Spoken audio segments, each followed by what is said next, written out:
Hey there everyone, AJ back again for the Mighty Gluestick channel. I make videos about Dungeons & Dragons lore full-time and have a collection of hundreds of monster ecology and strategy videos on my channel. If you like what I do, please consider subscribing as I upload at least twice a week. Another requested video today. This one covers the specific magical artifact that was stolen from the former by the former snivelling toady called Raxivort from the treasury of the demon lord Graz'zt, which he was supposed to be cleaning and fussing over, cataloguing and curating, but he saw an opportunity and decided to betray Graz'zt and steal one of the most powerful artifacts in the entire collection. There is little specific information on the Infinity Spindle. We know it's incredibly ancient. Like the Throne of Gods, it was created in the very early days of one of the original states of the multiverse.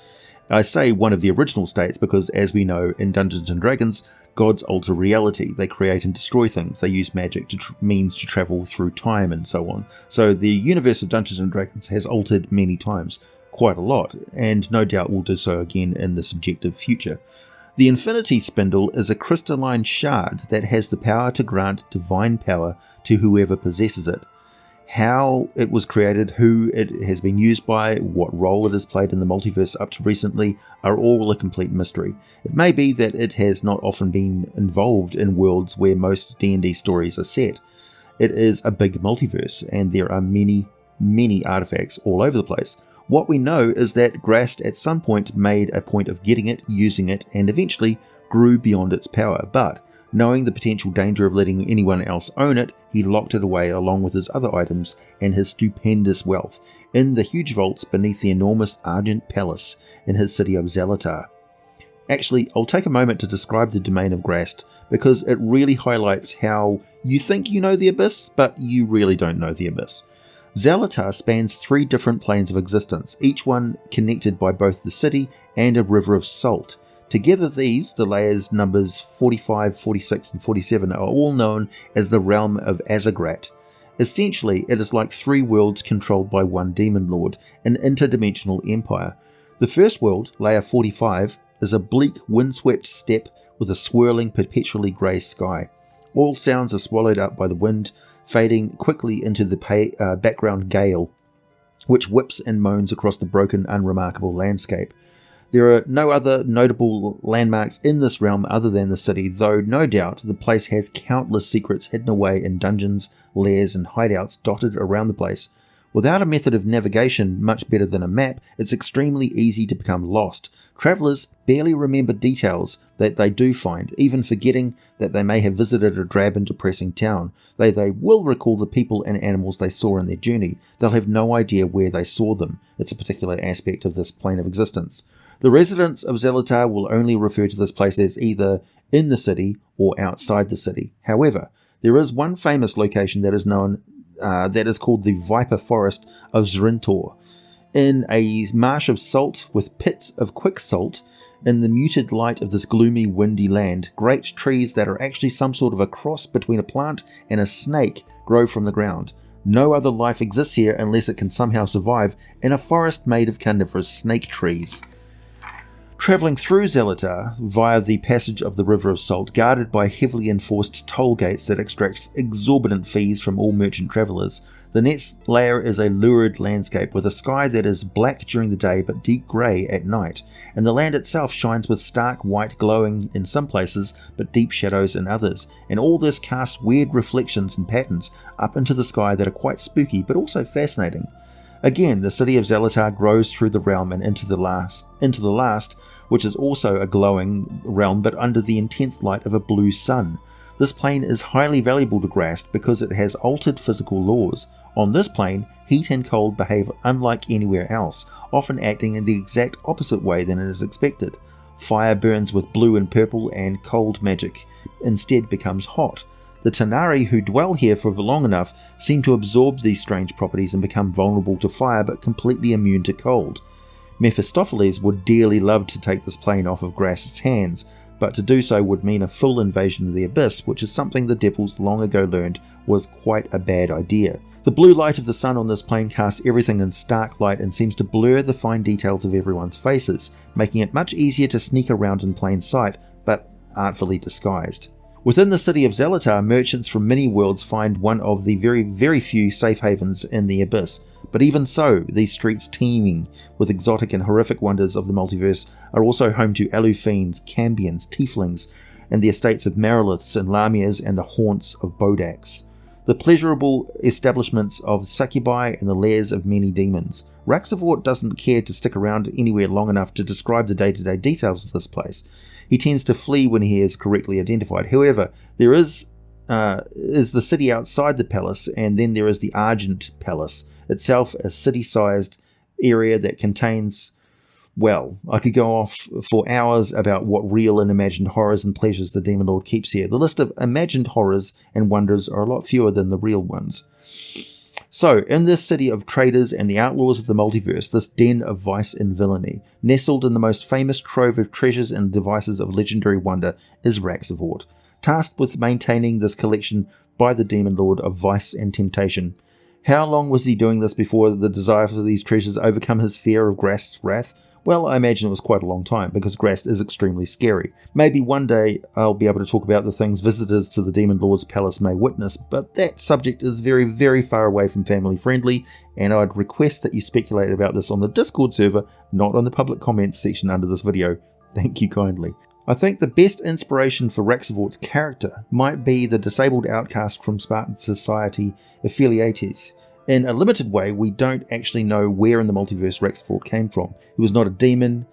He may have been something like a cobbler goblin, the blue-skinned psychic variant of the species, but again, that's just a guess. It's actually because there's a disparity between 3rd edition and 5th edition lore, which we'll talk about later. We know that what he looks like, though, thanks to his neat trick to escape capture. Raxivort stole the Infinity Spindle. In doing so, he activated its powers and bestowed upon himself the status of a demigod. He is immortal. His mundane movement speed is superior to that of a mortal creature. He's completely immune to any attempt to tamper with his mind, sap his vitality, or force him into a different physical form. He is immune to low-level magic and non-magic acid, disease, lightning, heat, and cold, as well as damage from non-magical weapons. This manifests as a divine field that simply blocks the attacks before they even touch him. As with all demigods, he can't be immediately killed by any spell powerful enough, such as a disintegration ray, unless such an attack is coming from an equal or greater being. As a demigod, he can actually grant powers to his followers, and I guess that 100% of his followers would be Vaught warlocks, who have the unusual sort of warlock, powers, though technically they're actually clerics. Raxivort gained the other abilities of demigods, so he can take the form of an ordinary inanimate object. A few reasons why it is damn near impossible to catch Raxivort is that demigods not only have the power to teleport at will, as if casting a greater teleport spell instantly, they have superior defined senses, including remote sensing and this power called a portfolio sense, though I'm not sure what Raxivort's portfolio would be, maybe treachery or cowardice? Oh no, of course, it's trickery in 5th edition. So if your party rogue just pulled a con on some NPC or picked a pocket or played a prank, the bard used vicious mockery or fooled someone with an illusion spell, and Raxivort is anywhere on that same plane, he knows exactly what is going on, just as though he was standing right there and can see and hear everything going on his own, and those of other locations across the plane of existence for a distance measured in miles. He also has the power to block the sensing abilities of any lesser being, so anything below demigod status. If actually found and confronted, Raxivort's divine aura is unleashed, which causes awe, fear, or inspiration depending on the individual and the attitude towards him. In Zvaart's, they are radically energized in the presence of their creator. I would think most other snivelling toadies would also stand in a state of awe, while those of a more heroic mindset would be struck with terror, similar to feeling the fear radiated by an ancient dragon. Raxivort's powers over trickery are impressive. He can instantly perform acts that align with the portfolio, such as casting grand illusions, pilfering items, relocating objects, and so on. He can create magical items without having the theoretical knowledge of how to do so, as long as the items in question conform pretty closely to the trickery domain, so bags of tricks, potions of invisibility, and so on.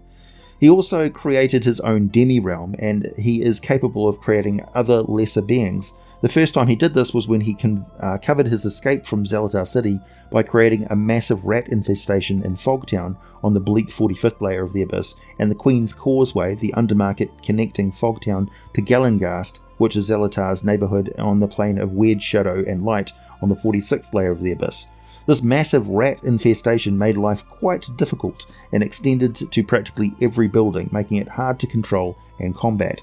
At this time, Raxivort, newly ascended to godhood, assumed the title of the Night Flutterer, Packmaster of Rats, and this was short-lived though, as he soon realised with his expanded senses just how much danger he was actually in, and swiftly fled for the top layer called Pandesmos of the lower outer plane called Pandemonium, where he created his own realm known as the Black Sewers, and in that realm he has control over minor things like the temperature and atmospheric effects and that sort of thing. So he can cause gusts of wind or potent smells and things like that. In a Dragon Magazine article, this was issue 264, we have a 3rd edition listing for Raxivort.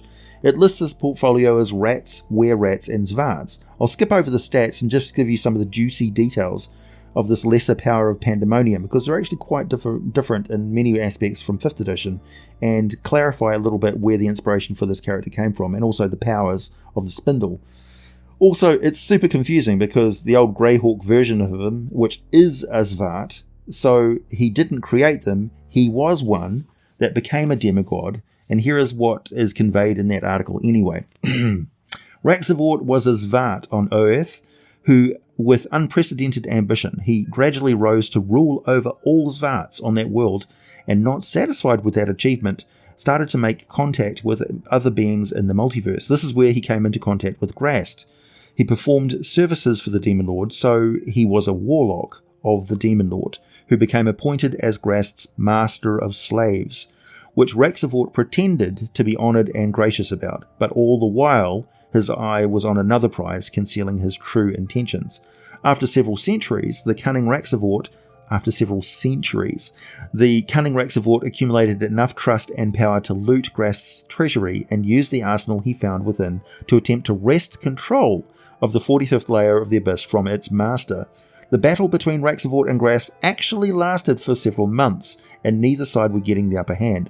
Raxivort finally proposed a truce and left the Abyss for Pandemonium, giving up that part of Grast's plane that he had taken, but carting away great treasures and magic from that realm. He then took control of the Black Sewers and reasserted himself as Lord of all the Zvarts, propagating the belief that he actually created them, no doubt. He appears in avatar form as an incredibly ugly Zvart, bright blue skin, glowing orange eyes, large features, silken robes over blue chainmail, carrying several small bladed weapons as well as a small falchion, his favoured weapon. He can also freely take the form of a rat, either normal or giant, or a bat species called a mobat. He may sometimes use his powers to appear as another humanoid race of his choice. He's highly skilled at using those small blades with a wicked throwing arm and pinpoint accuracy. In hand-to-hand combat, he uses short swords and his magic falchion called Azure Razor. It is +3 and can cause paralysis on any creature type Raxivort names before striking, keeping this ability for a few hours before resting it for a day. Raxivort also creates this combination of fire and acid in the form of a blue haze he releases from his left hand, fanning out in a 20-foot cone. Victims have to make a saving throw twice, one versus fire and one versus acid, in order to avoid taking full damage. So they have to save twice just to take half damage. He can use this up to 6 times per day. He also travels with a band of maximum hit point Zvart fighters of varying numbers, and can summon large swarms of rats and bats at will. When not appearing in avatar form, he may manifest as a potent stench of burning bat guano, or as a rat or bat that speaks with his voice, or as a burning insubstantial blue hand above a brazier or campfire. His clergy includes Zvarts and a few other were creatures, though he only grants powers to Zvarts. He loves sacrifices of sentient creatures. The temples are almost always underground, refer to Raxivort as the Packmaster of Rats, or the Flutterer. Feature a crude statue of him. If possible, this will be adorned with or made out of precious metals and painted always with bright garish colours. Ceremonies feature the burning of bat guano, so the whole place stinks to high heaven. The main belief of the Church of Raxivort is that might makes right. If at first you don't succeed, get more Zvarts and try again. If there are no more Zvarts, Be patient and wait for an opportunity, keeping in mind that the survival of the tribe is the most important thing. If the tribe is threatened, do anything they can to survive, so lie, cheat, steal, submit, become slaves even, anything at all, because with patience it can all be rectified later. The only holy days of the church are the equinoxes of spring and autumn, which coincide with the mating seasons of the Vaughts, and any time they get a new sentient creature to sacrifice, it becomes a temporary ad hoc holy day. Otherwise, the church activities are pretty much a cult of personality under the control of whatever tribe shaman or witch doctor is currently in charge of religion in the tribe, under the watchful and suspicious eyes of the chieftain. One funny feature of the church is that Vaught shamans wear special stilts that raise them to the height of 5 feet tall. Over top of that, they wear black robes, long black robes, and cover their faces with gold, or more often, copper gilded masks of gnarled and hideous Vaught features. These priests are referred to as towerers. It strikes me as deliciously similar to the tallest, the leaders of the alien race of the cartoon Invader Zim. So, there you go. Can you imagine what a player character would do if they managed to get control and ownership of an artifact that can instantly transform them into a demigod? And what incredible hijinks that would ensue, including, of course, getting the attention of Raxivort, who will be coming after it, and, of course, Graz'zt, who would want to reacquire it, and other demon lords, possibly up and coming, who want to gain that power themselves to get ahead. And, yeah, anyone who hears of this thing and comes after them. What sort of crazy powers, portfolios, cults and superstitions or widespread beliefs would they come up with, I wonder? Please hit the like button if you made it this far, subscribe if you like what I do, check out my Patreon for some exclusive content and all the full scripts for these videos, and of course the power to make requests for videos just like this one. Buy some merchandise, wear your geek with pride, check out the 10% discount on D&D WoW dice sets, quality metal dice down below. As always, thanks for listening, and I'll be back with more for you very soon.